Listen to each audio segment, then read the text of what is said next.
On January 15, 1919, at approximately 12:30 p.m., Boston's North End experienced one of the most bizarre yet catastrophic industrial disasters in American history. A massive storage tank containing 2.3 million gallons of molasses burst, unleashing a deadly wave that traveled at speeds reaching 35 miles per hour. The disaster claimed 21 lives and injured 150 people. Molasses had played a major role in Massachusetts' economy since colonial times, traditionally distilled into rum.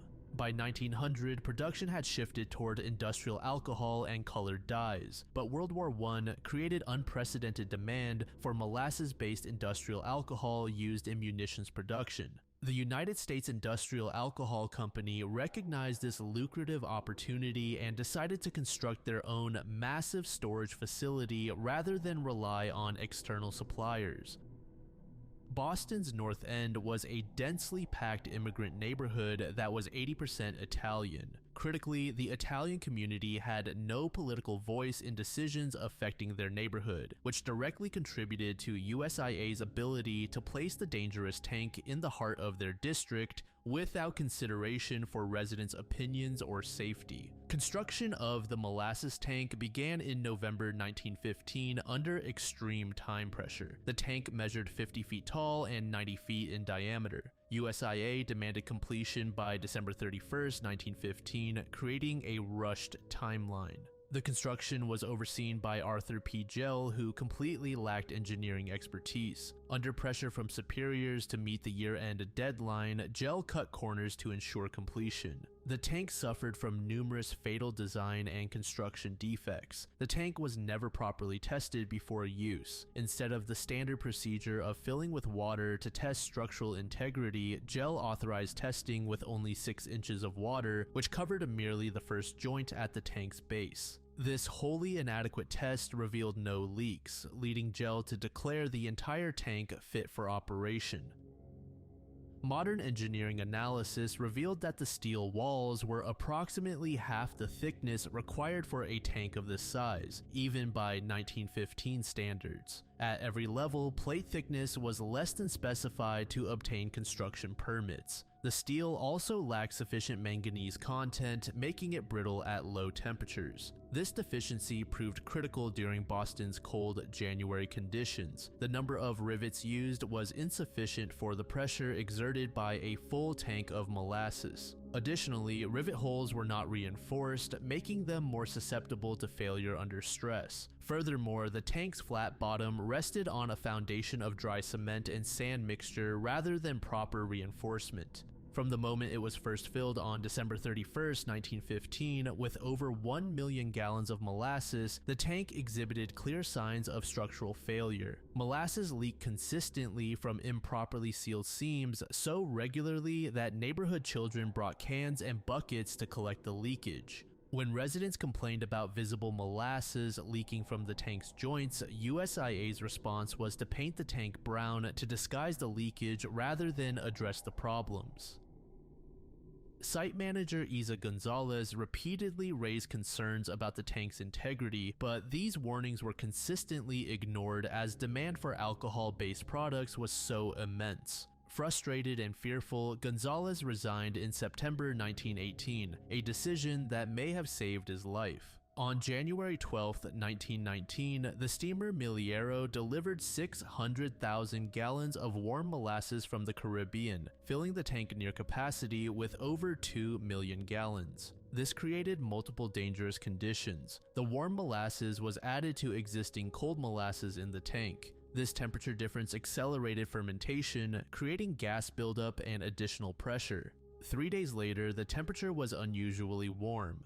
The tank now held approximately 26 million pounds of molasses at a height of nearly 50 feet. At approximately 12:30 p.m., the tank's integrity finally failed. Witnesses reported a sequence of terrifying sounds, ground vibrations, and a low rumble similar to an approaching elevated train, followed by a crash and deep growling, then a thunderclap-like bang, and finally machine gun-like sounds as rivets shot from the tank with deadly velocity. Part of the US Navy, Robert Henry Johnston was among the first to witness the disaster, immediately alerting his shipmates as the tank burst. The tank's collapse created a molasses wave that reached 25 to 40 feet in height at its peak, and as mentioned, the wave moved at approximately 35 miles per hour. Several blocks were flooded to depths of 2 to 3 feet. Nearby buildings were swept off their foundations and crushed. The wave smashed against tenements at the foot of Copp's Hill with sufficient force to destroy structures. A truck was picked up and hurled into Boston Harbor. Railroad cars on the elevated line were crushed, and the steel support girders were bent, twisted, and snapped. The disaster claimed 21 lives, several of whom were children, and injured approximately 150 people. Some victims were killed instantly by debris carried within the molasses wave or by the force of the wave itself. Many victims became trapped in the cooling, thickening molasses and suffocated as their airways clogged with the sticky substance. The Boston Post vividly described the scene. Horses died like so many flies on sticky flypaper. The more they struggled, the deeper in the mess they were ensnared. Human beings, men and women, suffered likewise. Some victims, like firefighter George Leahy, initially survived being trapped but eventually drowned when they could no longer maintain their heads above the molasses after hours of struggle.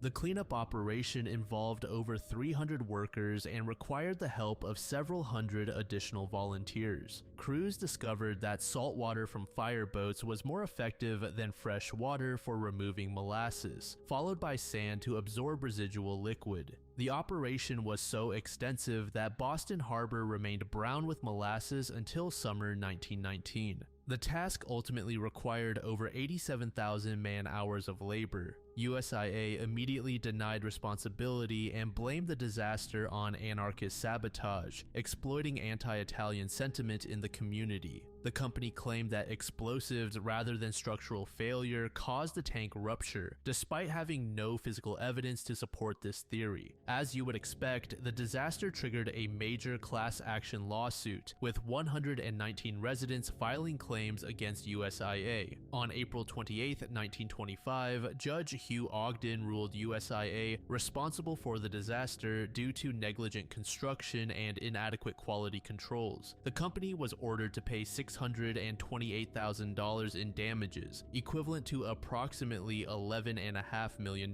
today. Families of deceased victims received approximately $127,000 in today's value for each fatality.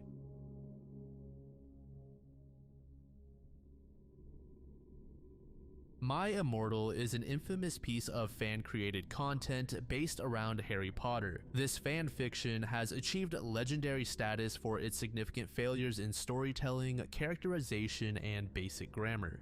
The story centers on Ebony Darkness Dementia Raven Way, a 17-year-old vampire who attends Hogwarts. Ebony's character name itself has become iconic, frequently misspelled throughout the narrative as Enobi, Igaji, Ivoni, or Ibony. She is portrayed as overwhelmingly beautiful with long black hair with purple streaks and red tips and icy blue eyes. The author frequently compares her appearance to Amy Lee from Evanescence, with the aggressive author's note, "If you don't know who she is, get the hell out of here." Ebony serves as a blatant author self-insert who is irresistibly attractive to all male characters while maintaining a superior attitude toward everyone else. She is described as a vampire, witch, and goth, spelled goth or gothic throughout the story, who exclusively shops at Hot Topic and wears elaborate gothic outfits that are described in exhaustive detail. The story takes place in what appears to be the mid-2000s rather than the 1990s setting of the original books. This is evident in the constant references to bands such as My Chemical Romance and Good Charlotte. Hogwarts is depicted as being divided between two antagonistic cliques, the Goths and the Preps. The Goths are portrayed as dark, emo, Satanist vampires who wear black clothing. The Preps are characterized as evil, pastel-wearing, pop music-loving antagonists who hate the Goths for unclear reasons. Nearly every canonical Harry Potter character has been given a gothic makeover that renders them virtually unrecognizable. Harry Potter becomes a vampire after converting to Satanism, sporting a pentagram-shaped scar instead of his lightning bolt and moving to Slytherin house because he, quote, loves the taste of human blood. Hermione Granger is renamed Bloody Mary Smith and transformed into a goth vampire Satanist in Slytherin. Ron Weasley becomes Diabolo. Draco Malfoy is reimagined as a shy, sensitive, bisexual goth who becomes Ebony's primary love interest. Dumbledore, variously spelled as Dumbledore and Dumbledark, alternates between being a gothic poser and verbally abusing students with the lines like, "What the hell are you doing, motherfuckers?" The convoluted narrative follows several loosely connected storylines that become increasingly incoherent as the story progresses. The story begins with Ebony developing a relationship with the reimagined Draco Malfoy. They attend a Good Charlotte concert in Hogsmeade, flying there in Draco's black flying Mercedes-Benz. After the concert, they have sex in the Forbidden Forest, where they're discovered by Dumbledore, who berates them. Ebony learns that Draco previously had a relationship with Vampire Potter, revealed through a tattoo on Draco's arm, causing her to become angry and run into the forest. There, she encounters Voldemort, who gives her a gun and demands she kill Vampire, threatening to kill Draco if she refuses. Later in the story, Ebony and her friends attend what they believe is a My Chemical Romance concert in Hogsmeade. The concert ends abruptly when the band members reveal themselves to be Voldemort and his death dealers in disguise. They are then saved by Dumbledore. The story's climax involves Ebony being told that she must travel back in time using a pensieve to prevent Tom Riddle from becoming Voldemort by seducing him. In the past, she meets young Riddle, who calls himself Satan and is mistakenly referred to as Tom Bombadil, Tom Anderson, and Stan. The story ends abruptly and ambiguously with a confrontation in the Great Hall, featuring Professor Snape threatening to Draco unless Ebony stabs Vampire, followed by a shootout and Ebony firing an Avada Kedavra curse misspelled as Abracadabra. The story was published under the username XXX Bloody Wrists 666XXX, with the author identifying herself as Tara Gilesby. Author's notes reference a friend nicknamed Raven, username Bloody Tears 666, who served as the story's editor and beta reader. However, the true identity of the author has never been confirmed and has been deemed unsolvable by internet investigators. In September 2017, young adult novelist Rose Christo claimed to be one of the co-authors of My Immortal. She alleged that she had written the fanfiction as part of her experiences in the New York foster care system and provided supposed evidence to Macmillan publishers, including the email address used to create the fanfiction website account where the story was initially published and a flash drive containing the first 11 unedited chapters. Christo's memoir, titled Under the Same Stars, The Search for My Brother and the True Story of My Immortal, was initially accepted by Macmillan after the publisher allegedly hired a lawyer to verify her claims over 3 days. However, the memoir was cancelled in October 2017 after an investigation by Kiwi Farms users, including a post by Christo's brother, revealed factual errors in her narrative. The brothers' forum post, verified by forum operators, refuted many of Christo's claims, including their Native American ancestry, shared childhood history, and experiences in foster care. He also stated that he didn't know if Christo had written My Immortal and noted that she enjoyed ridiculing poorly written fanfiction. Vox later described Christo's authorship claim as one of the more likely claims she has made, though still in some doubt.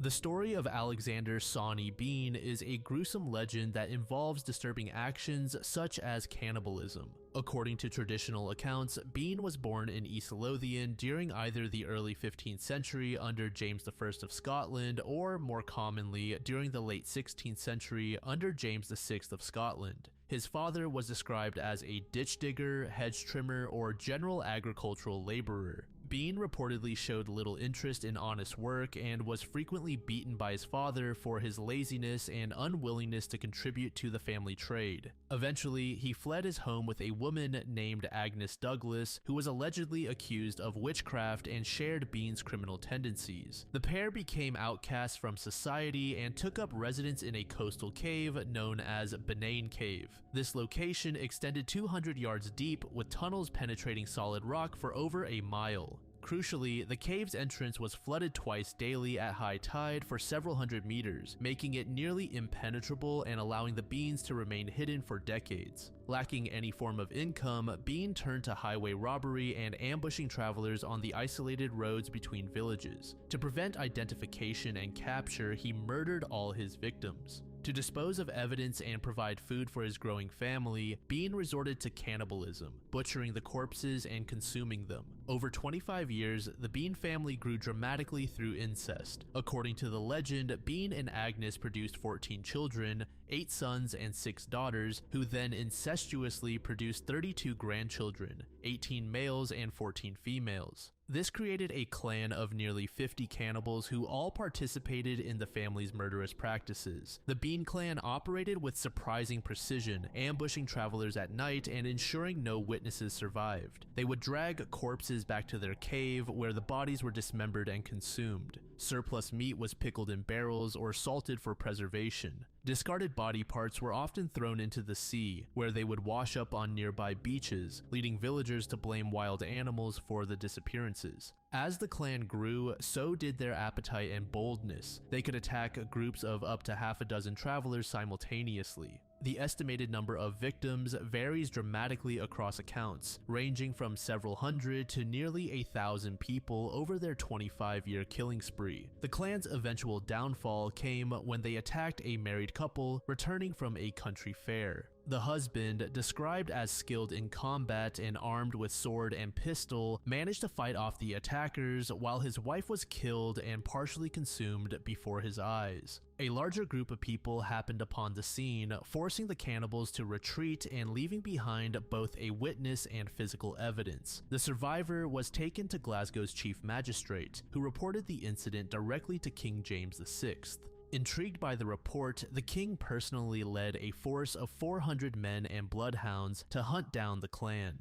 The bloodhounds led the search party directly to Benane Cave, where they discovered a horrific scene. Upon entering the cave by torchlight, the search party found the Bean clan surrounded by human limbs hanging from walls like meat in a butcher shop, barrels filled with pickled body parts, piles of stolen clothing and jewelry, and heaps of discarded bones. The entire clan was captured without resistance. The Bean family was taken in chains to Edinburgh's Tolbooth jail, then transferred to Leith for execution. No trial was held as they were considered subhuman and unfit for judicial process. The men were subjected to particularly brutal punishment. Their genitals, hands, and feet were severed and they were left to bleed to death while the women and children watched. The women and children were then burned alive at stakes. According to some accounts, Bean's final words were, "It isn't over, it will never be over." Despite the legend's vivid details and supposed involvement of King James VI, no contemporary historical evidence supports any aspect of the Sawney Bean story. Historian William Ruckhead, who attempted to include the case in his notable British trial series during the 1930s, conducted exhaustive searches of official records, court documents, contemporary chronicles, diaries, and memoirs from the supposed time period. He found not the slightest mention of Sawney Bean in any authentic historical source. The earliest known accounts of Bean appear not in 16th century records, but in 18th century English publications, approximately 200 years after the events allegedly occurred. The story first surfaced in chapbooks, cheap printed pamphlets that specialized in sensational crime stories appearing sometime in the late 1700s. Several scholars argue that the Bean legend served as anti-Scottish propaganda, particularly during the 18th century when anti-Scottish sentiment was widespread following the Jacobite rebellions. Significantly, the name Sawney was a common derogatory English nickname for Scotsmen. Using this name for the story's protagonist suggests deliberate stereotyping. The story first appeared in English publications, not Scottish literature, coinciding with periods of political tension between England and Scotland. There was a long tradition of characterizing Scottish people as savage cannibals. Romans, including Julius Caesar, Pliny, and Saint Jerome, also claimed that cannibalism was practiced throughout Europe by primitive people. Some researchers suggest the legend may have been inspired by an earlier, possibly more authentic Scottish story, specifically that of Christie Cleek, also known as Andrew Christie. According to folklore, Christie was a butcher from Perth who, during a severe famine around 1340 in the reign of David II, joined a group of scavengers in the Grampian Mountains. When one member of the group died of starvation, Christie used his butcher skills to prepare the corpse for consumption. The group developed a taste for human flesh and began ambushing travelers. He used a large iron hook or cleek to drag victims from their horses, earning him the name Christie o' the Cleek. Unlike the Bean story, Christie Cleek became genuine Scottish folklore used as a cautionary tale to frighten children for centuries. However, even this story shows signs of embellishment over time, with earlier accounts being much less detailed than later versions.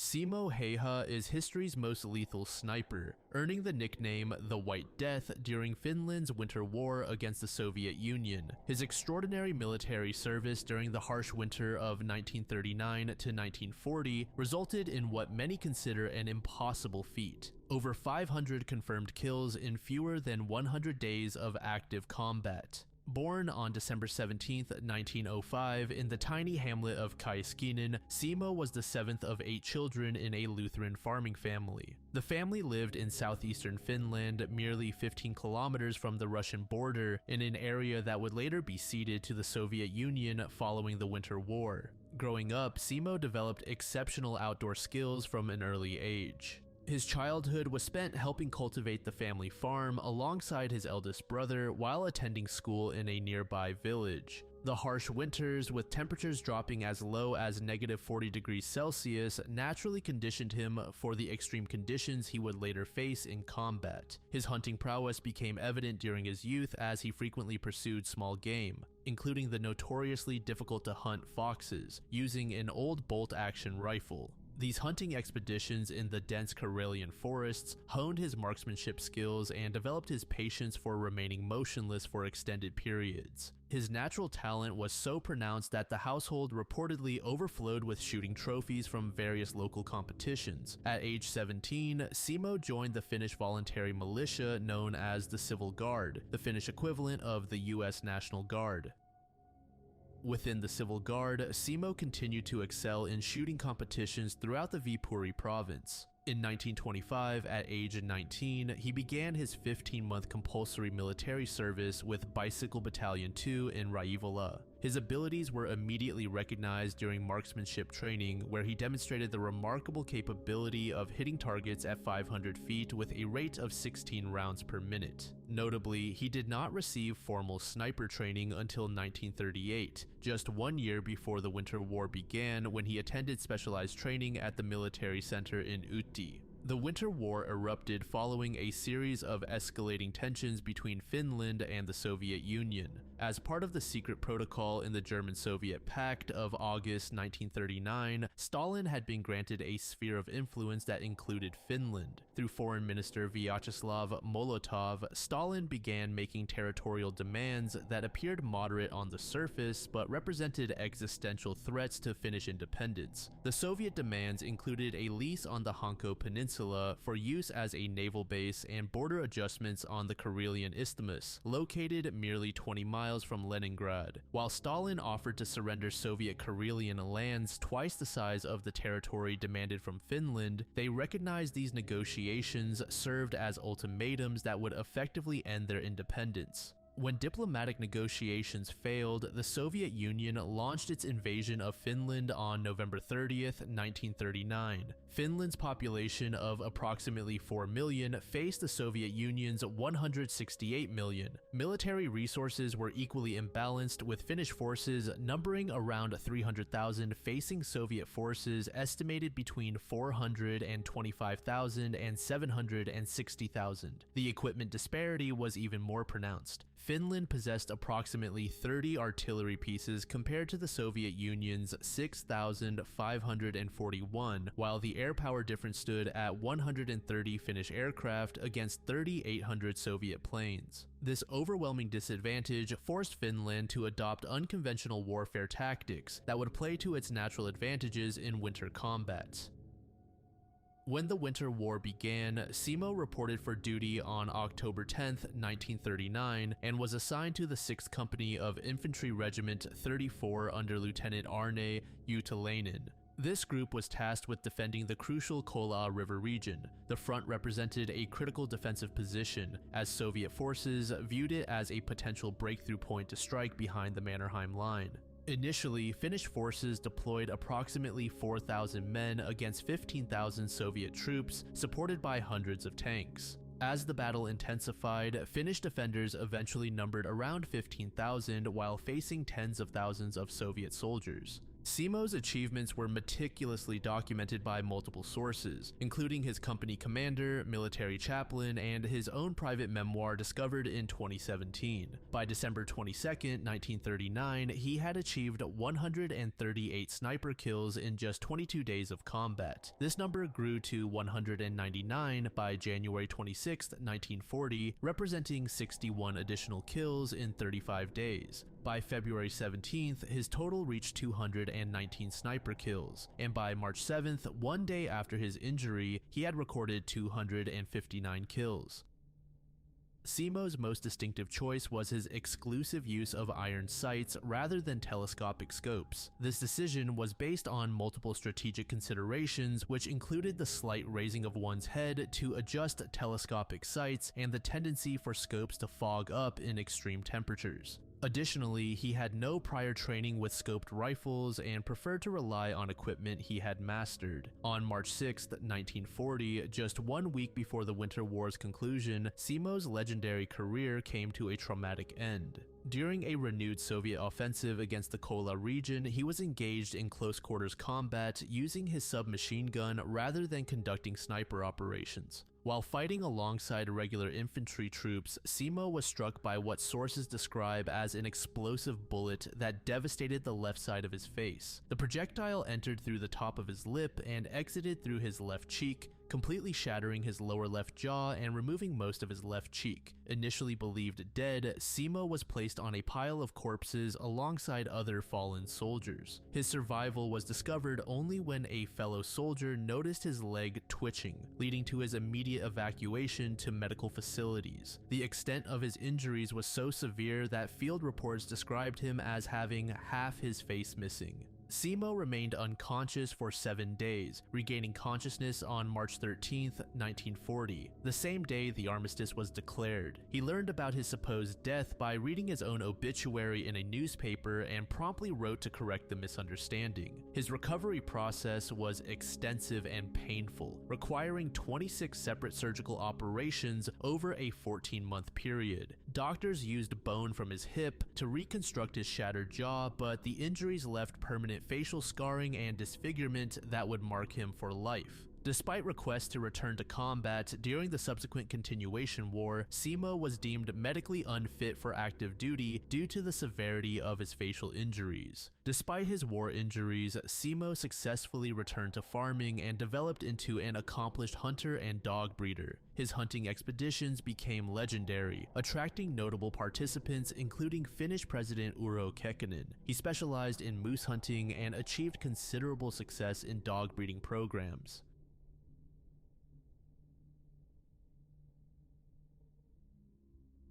Carcinization is one of evolution's most fascinating examples of convergent evolution, where non-crab crustaceans repeatedly develop crab-like body plans through independent evolutionary pathways. The term was first introduced by English zoologist Lancelot Borrowdale in 1916, who described it as the numerous attempts of nature to evolve a crab. This phenomenon fundamentally challenges our understanding of how evolution operates, demonstrating that certain body plans are so advantageous that they emerge repeatedly across different lineages. Scientific research has documented that crab-like body plans have evolved independently at least 5 separate times over the past 250 million years, exclusively within decapod crustaceans. This remarkable frequency occurs within 2 primary groups, true crabs and false crabs. True crab represent the original crab lineage, first appearing in the early Jurassic period approximately 200 million years ago. This infraorder includes familiar species such as the shore crab, edible crab, and snow crab.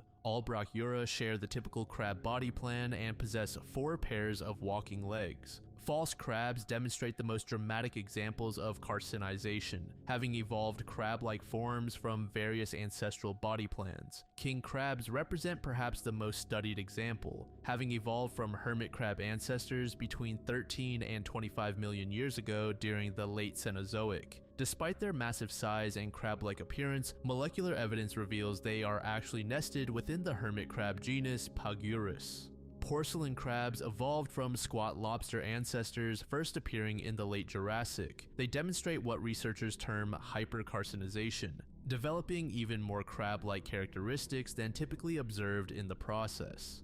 The species Allopetrolus spinifrons shows exceptional carcinization, including sexual dimorphism similar to true crabs where males have shorter abdomens than females. Coconut crabs represent the largest terrestrial arthropods, reaching 3 feet across and weighing up to 9 pounds. They evolved from hermit crab ancestors but abandoned their shells as adults, developing hardened exoskeletons that allow them to achieve enormous sizes. The repeated evolution of crab forms suggests significant adaptive advantages. Research has identified several key benefits that make carcinization evolutionarily favorable. The compact, laterally flattened crab body offers superior mobility compared to elongated lobster-like forms. Crabs can efficiently walk, run, swim, and burrow, with some species even capable of tree climbing. This versatility enables crabs to exploit more diverse ecological niches than their lobster-like relatives. It also provides multiple defensive advantages that enhance survival rates. The shortened, tucked abdomen eliminates a vulnerable appendage that predators might grab.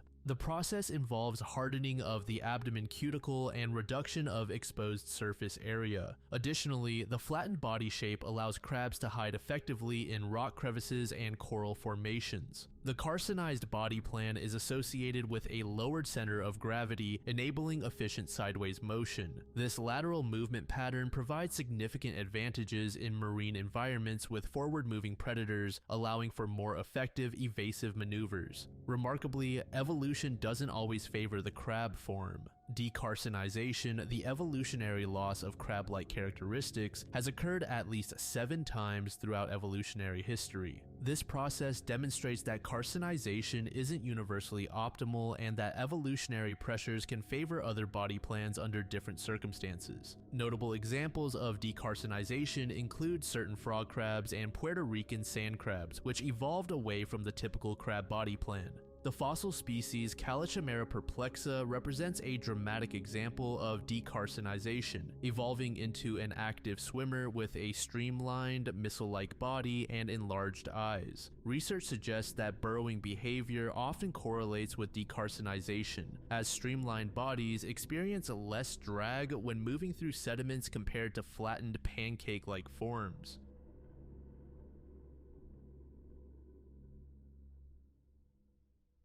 The Darvaza gas crater, known worldwide by its more dramatic nickname as the Door to Hell or Gates of Hell, stands as one of Earth's most spectacular geological phenomena. Located in the heart of Turkmenistan's vast Karakum Desert, the crater measures at 60 to 70 meters in diameter and plunges approximately 30 meters into the desert floor. To provide perspective, the crater's area would nearly cover 3/4 of an American football field, including the end zones. What distinguishes this depression from ordinary geological formations are the hundreds of natural gas flames that continuously illuminate both the crater floor and rim, creating a mesmerizing display that has persisted for over 5 decades. The flames emerge from countless points throughout the crater where natural gas seeps through joints, permeable rock units, and bedding plane separations in the surrounding rock. These are the same geological pathways that natural gas typically follows when entering drilled wells, but here they create thousands of individual flames dancing across the crater's surface. The spectacle becomes particularly dramatic at night, when the orange glow can be visible from miles away across the desert landscape. Perhaps the most intriguing aspect of the crater lies not in its appearance, but in the complete absence of official documentation regarding its formation. Despite being one of the world's most famous geological phenomena, no government records, historical documents, or research papers definitively explain how this infernal pit came to exist. The widely circulated account claims that Soviet geologists were conducting oil and gas exploration in 1971 when their drilling operation accidentally punctured an underground natural gas cavern. According to this version, the ground beneath their equipment began to subside, causing the surface to collapse and creating the crater. The drilling crew allegedly escaped, but their equipment was lost in the collapse, with remains of what is believed to be the drilling rig still visible on one side of the crater.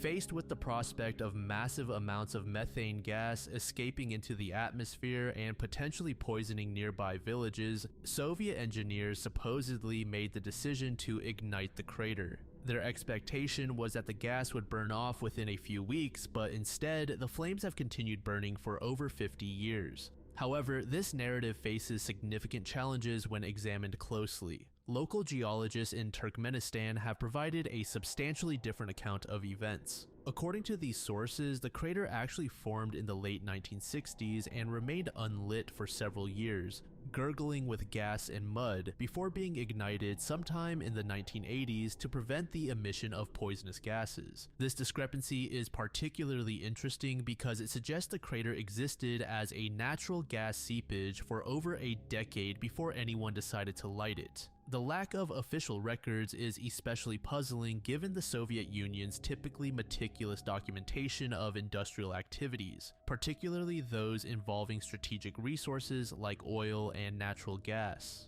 The scientific study of the crater received its most significant advancement in 2013 when Canadian explorer George Kourounis became the first person to successfully descend into the burning pit. George described the experience with the following words: "It's a coliseum of fire. Just everywhere you look, it's thousands of these small fires. The sound was like that of a jet engine, this roaring, high-pressure, gas-burning sound. And there was no smoke. It burns very cleanly, so there's nothing to obscure your view. You can just see every little lick of flame." The primary objective of George's descent was to collect soil samples. Scientists analyzing the scorched earth samples discovered extremophile bacteria living in the harsh conditions at the crater floor. This finding suggests that life can survive in environments previously thought to be completely inhospitable, with potential implications for astrobiology and our understanding of life's limits on Earth. Despite the seemingly inhospitable conditions, the crater has created a unique ecological niche. The constant light and heat have fundamentally altered the local environment, creating what amounts to an accidental wildlife sanctuary in one of the world's harshest landscapes. One of the most fascinating aspects of the crater's ecosystem involves the desert spider populations that have adapted to and thrived around the perpetual flame. While no peer-reviewed scientific studies have specifically documented spider life at the crater, extensive anecdotal evidence suggests that multiple species have found ways to exploit the unique conditions. The crater appears to function as a massive insect trap, with its bright flames attracting flying insects from across the desert during nighttime hours. This constant supply of disoriented prey has enabled spider populations to flourish in an environment where food sources are typically scarce. Reports suggest that spiders spin their webs perilously close to the crater's edge, where ground temperatures can exceed 50 degrees Celsius, taking advantage of the steady stream of insects drawn to the light. Most intriguingly, numerous travel accounts describe what has been termed spider suicides, a phenomenon where desert spiders, particularly camel spiders, are seemingly drawn to the flames much like moths to a light. While this behavior lacks scientific documentation, the reports are sufficiently consistent to suggest some form of attraction mechanism may be at work. Reports from 2024 indicated that there was a 50% decline in emissions from previous years. This trend has accelerated significantly in 2025, with dramatic changes becoming apparent to both scientists and tourists.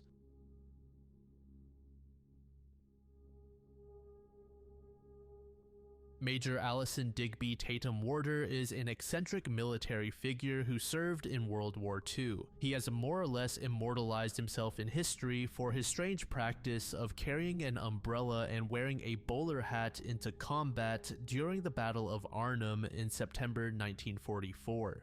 Digby was born on May 21, 1917 in Atcham, Shropshire during the height of World War I. He was the second son of Henry Warder, a wealthy landowner with extensive estates in the Midlands, West Country, and Southwest England. The family's military tradition profoundly shaped Digby's character and future career path. His father's wartime service with the Artist Rifles during World War I left lasting scars on the family. Henry survived the trenches but was severely gassed during combat, an injury that would lead to his premature death when Digby was only 11 years old. This early tragedy instilled in young Digby both a deep sense of military duty and resilience. Oddly enough, eccentricity and heroism ran deeply through the Warder family bloodline. Digby's sister Kit distinguished herself during World War II, earning the French Croix de Guerre for her bravery while serving with the Hadfield Spears Unit in the Western Desert Campaign. She demonstrated courage rescuing wounded soldiers under enemy fire in North Africa.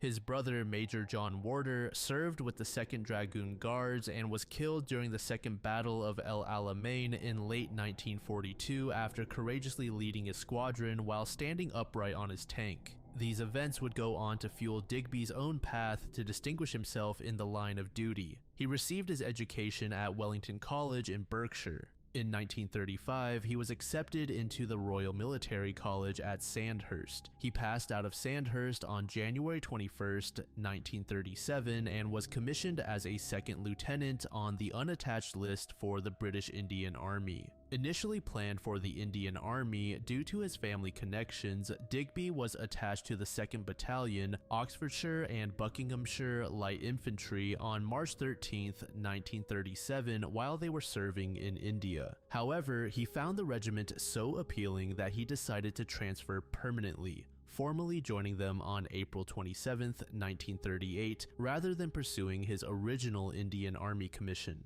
When World War II began, Digby was not initially sent to fight in Europe, much to his frustration. The death of his brother John at El Alamein in late 1942 proved to be the catalyst for his transfer to more active service. Eager to see combat and honor his brother's memory, he volunteered for the Airborne Forces and transferred to the Parachute Regiment in 1943. Upon completion of his parachute course, he was initially sent to the holding wing at Hardwicke Hall, before being deployed to North Africa to join the 2nd Parachute Battalion.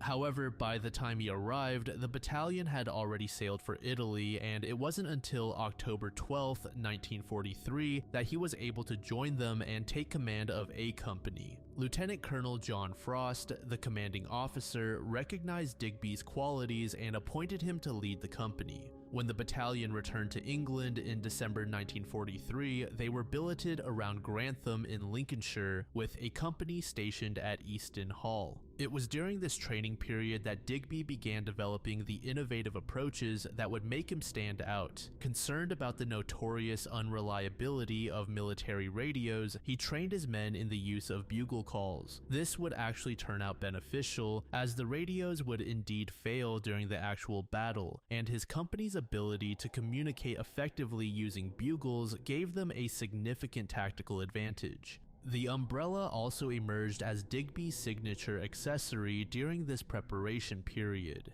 His stated reason for carrying it was that since he could never remember military passwords, the umbrella would make it, quote, quite obvious to anyone that the bloody fool with the umbrella could only be an Englishman. On September 17, 1944, at approximately 2 p.m., Digby and his men parachuted into Holland as part of Operation Market Garden, landing at their designated drop zone approximately 7 miles west of Arnhem. The battalion's mission was to capture and hold the bridge over the Rhine, which would enable advancement into Germany and potentially end the war by Christmas 1944. By 8 p.m. on September 17th, A Company had secured the north end of the bridge. However, the bridge itself remained impassable due to German defensive positions on the southern end, supported by tanks and anti-aircraft guns positioned to provide devastating crossfire. During the intense fighting that followed, Digby's unconventional behavior became legendary among both his own troops and military historians. He consistently chose to wear his red parachute beret instead of a steel helmet, and was frequently observed strolling calmly through the defensive perimeter while swinging his trademark umbrella, seemingly oblivious to the constant threat of mortar and sniper fire. Major Freddie Goff later recalled how his own despair was instantly lifted when he caught sight of Digby leading a bayonet charge against German infantry. Freddie described the scene saying, "Carrying a pistol in one hand, madly swinging his umbrella over his head with the other, and also sporting a bowler hat which he had found, looking for all the world like Charlie Chaplin." The sight was so absurdly inspiring that it immediately boosted morale even in the most desperate circumstances. The bowler hat had been discovered in one of the houses near their defensive positions, and Digby simply decided to take it. In one of the most famous incidents of the battle, he used the umbrella to disable a German armored car by thrusting it through an observation slit and incapacitating the driver by poking him in the eye. As the situation became increasingly desperate, with the battalion surrounded and running low on ammunition, Digby continued to maintain morale through his presence and unconventional behavior. Even when defeat seemed imminent, his men's spirits remained remarkably high due to the effectiveness of his leadership. After 4 days of fierce fighting, the defense of the bridge finally collapsed on September 21st, 1944. With ammunition exhausted and the position untenable, Digby was wounded by shrapnel and was among those captured by German forces. He was taken to St. Elizabeth Hospital along with other wounded members of his battalion. On the night of September 21st, when the German nurses left him alone with his second-in-command, Captain Tony Frank, the two men dressed themselves and executed a daring escape by climbing out of a first-floor window and crawling through the hospital gardens to reach nearby woods. Using an escape compass assembled from the buttons on his uniform, Digby led them westward until they reached the pine woodland at Mariendal, about a mile west of the bridge. After spending a night hidden in a farmer's barn loft under damp straw, they were contacted by Menno de Nooy of the Dutch resistance, who assured them they were now safe.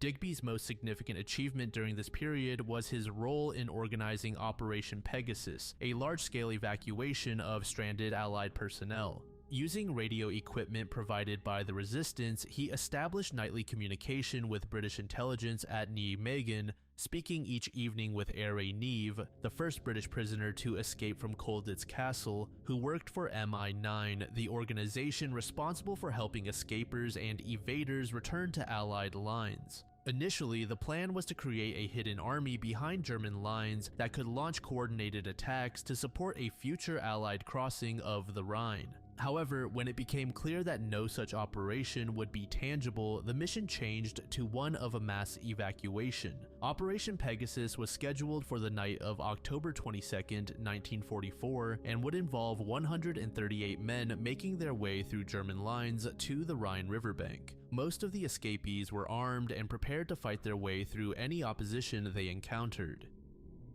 Digby made his way to the rendezvous area in the woods around Renkum, traveling alongside Brigadier Lathbury on bicycles and passing as many as 200 German troops without being challenged. At 9 p.m. on October 22nd, after conducting a brief reconnaissance to within a short distance of the river, Digby gave the order for the advance. Despite his stern instructions for stealth, he later compared their approach to that of a herd of stampeding elephants. The men had wrapped their boots in rags to muffle the sound, but moving 138 people silently through enemy territory proved challenging. The group successfully reached the Rhine, though a few hundred yards east of their intended position. Digby signaled the waiting Allied forces across the river by flashing V for victory in Morse code with his red torch. By 1:30 a.m. on October 23rd, the entire party had been ferried across the river by British sappers and met by Hugh Fraser and Aire Neve, who had been organizing their escape from the Allied side. For his exceptional leadership during the battle at the bridge and his crucial role in Operation Pegasus, Digby was awarded the Distinguished Service Order.